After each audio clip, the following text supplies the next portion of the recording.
Remove the two lower shroud retaining screws.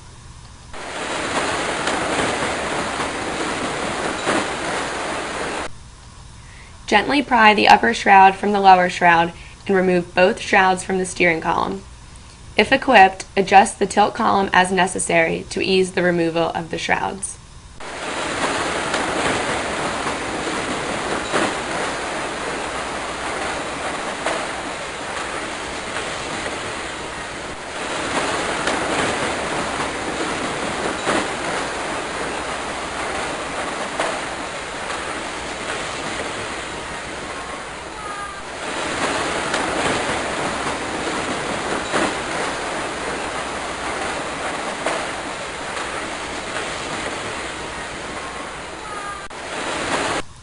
Insert the key and rotate the lock cylinder to the on position without starting the car.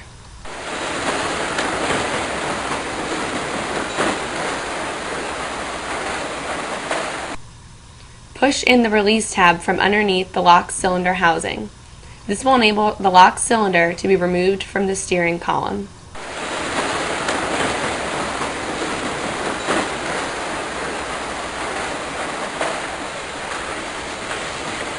Remove the lock cylinder housing cover retaining screws. This will require T10 security anti-theft Torx bit.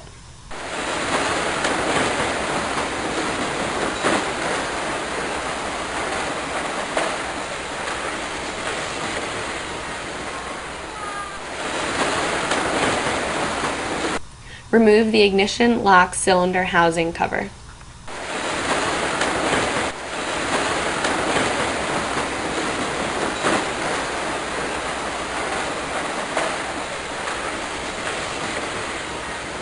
Remove the multi-function switch from the steering column. This will require a T20 standard Torx bit.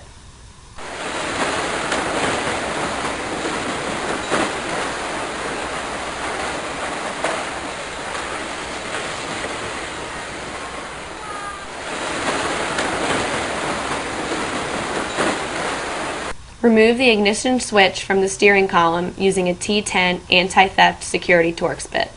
Then remove the ignition switch actuator pin assembly from the ignition lock cylinder housing.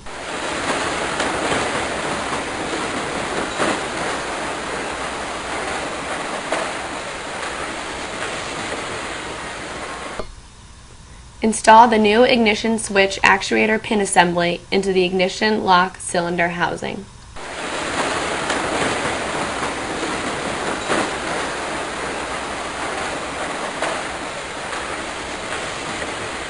Insert the ignition lock cylinder. Ensure that the retaining tab is fully seated into the ignition lock cylinder housing.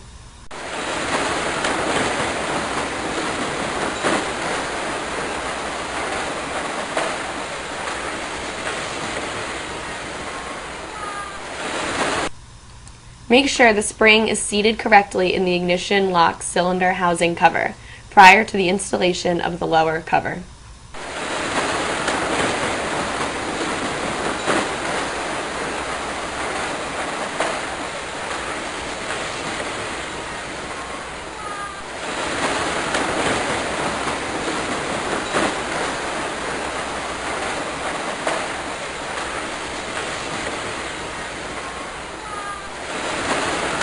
Reinstall the ignition lock cylinder housing cover retaining screws. Be careful not to over-tighten to avoid stripping of threads in the ignition lock cylinder housing.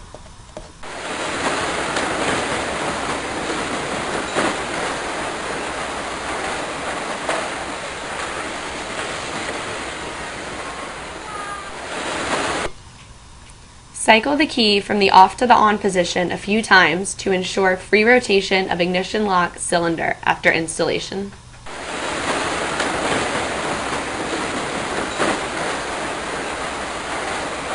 Reinstall the ignition switch, ensuring alignment with the actuator pin.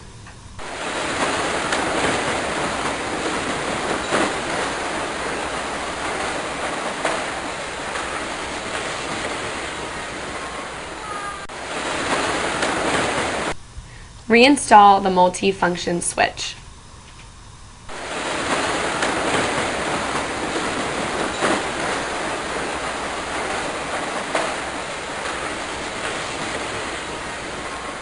Reinstall the upper and lower shrouds.